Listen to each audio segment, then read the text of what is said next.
خاک مجھ میں کمال رکھا ہے، اے خدا تو نے سنبھال رکھا ہے۔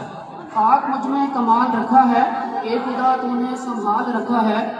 میں تو کب کا مٹ گیا ہوتا، میں تو کب کا مٹ گیا ہوتا، پر تیری رحمتوں نے پال رکھا ہے۔ آج میں جس موضوع پہ بات کرنا چاہ رہا ہوں وہ ہے سوچ کا بدلنا۔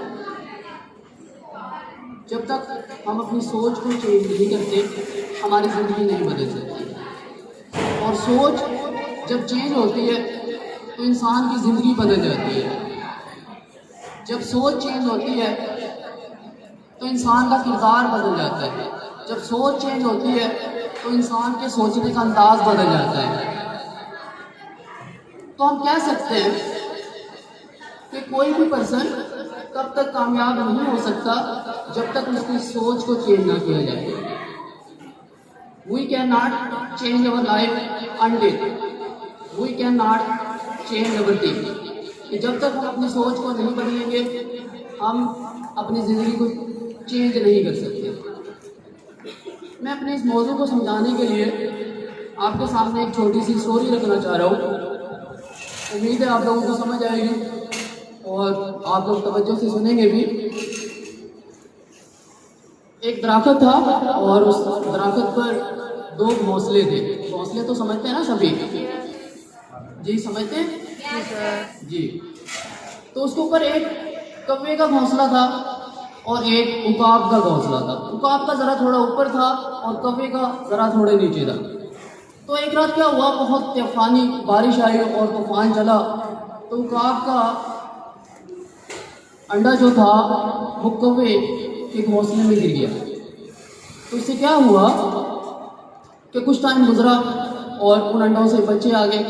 جب بچے ان سے پیدا ہو گئے تو آہستہ آہستہ وہ بچے بڑا ہونا شروع ہو گئے، لیکن جو عقاب کا بچہ تھا وہ ان کووں کے بچوں سے نہیں ملتا تھا کیونکہ وہ ان سے چینج تھا، ٹھیک ہے، ان سے ملتا نہیں تھا۔ تو باقی جو کوے کے بچے تھے وہ اس کا مذاق اڑاتے تھے، ٹھیک ہے، اور جب وہ اس کا مذاق اڑاتے وہ کہتے آپ ہم جیسا نہیں ہیں، آپ چینج ہیں۔ اور جب کہ آہستہ آہستہ عقاب کے بچے بھی بڑے ہو گئے تھے، تو عقاب کے جو بچے تھے تو وہ آپ لوگوں کو پتہ ہوگا، عقاب جو ہے اسے ہم شاہین بھی کہتے ہیں، جو کہ علامہ اقبال نے ہمارے نوجوانوں کو شاہین کہا تھا۔ وہ اسی لیے کہا تھا کہ عقاب جو ہے جب طوفان نے ہمارے نوجوانوں کو شاہین کہا تھا، وہ اسی لیے کہا تھا کہ عقاب جو ہے جب طوفان آتا ہے، جب بارشوں کا سیزن آتا ہے تو عقاب آسمان کی طرف پرواز کرتا ہے، اس طوفان سے لڑتا ہے، باقی جانوروں کی طرح ڈر کے چھپ کے بیٹھ نہیں جاتا، وہ کیا کرتا ہے اس کے سامنے ڈٹ جاتا ہے۔ تو اسی لیے علامہ اقبال رحمۃ اللہ علیہ نے عقاب سے تشبیہ دی تھی ہمارے نوجوانوں کو۔ لیکن اب ہم اگر سوچتے ہیں اس ساری چیز کو، یا میں اسٹوڈنٹس میں دیکھتا ہوں تو وہ جذبہ نہیں رہا، کیونکہ ہم نے اپنی سوچ جو ہے وہ بیگرز والی کر دی ہے۔ Beggars can not be chooser, آپ کا پرائم منسٹر کہتا ہے، ٹھیک ہے، کیوں؟ کیونکہ ہماری سوچ سب کی ایسی ہو گئی ہے، ہم حالات کا مقابلہ کرنا نہیں جانتے، سوچتے نہیں ہیں اس کے لیے ہم حالات کا مقابلہ کریں۔ خیر اپنی سٹوری کو کنٹینیو کرتے ہیں۔ تو کیا ہوا، جب عقاب کے بچے کو کوے تنگ کرتے تھے تو ایک دن وہ بیٹھ کے سوچنے لگ گیا کہ کاش میں بھی عقاب کی طرح ہوتا۔ کیا کہا اس نے؟ کاش میں بھی عقاب کی طرح ہوتا، میں بھی پرواز کرتا، میں بھی آسمانوں میں اڑتا، ہواؤں میں اونچی اونچی جگہ پہ اڑتا اور طوفانوں سے لڑتا، تو میری بھی ایک شان ہوتی، مجھے بھی لوگ اچھے لفظوں سے یاد کرتے، جانور میرے اوپر رقص کرتے۔ جبکہ وہ بچہ کس کا تھا؟ کس کا بچہ تھا؟ عقاب کا۔ لیکن بیٹا اس کے مائنڈ میں یہ ڈالا ہی نہیں گیا کہ آپ اڑ سکتے ہو۔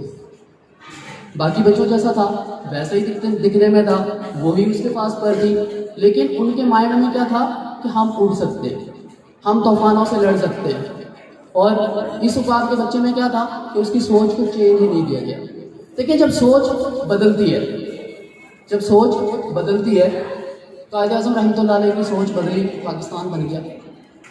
علامہ اقبال رحمۃ اللہ علیہ کی سوچ بدلی تو وہ دنیا کے قومی ہیرو بن گئے، ہمارے قومی ہیرو بن گئے، ان کی پوئٹری پوری دنیا میں فیمس ہے۔ تو سوچ جب تک بندے کی چینج نہیں ہوتی، انسان چینج نہیں ہو سکتا، اپنی زندگی کو چینج نہیں کر سکتا۔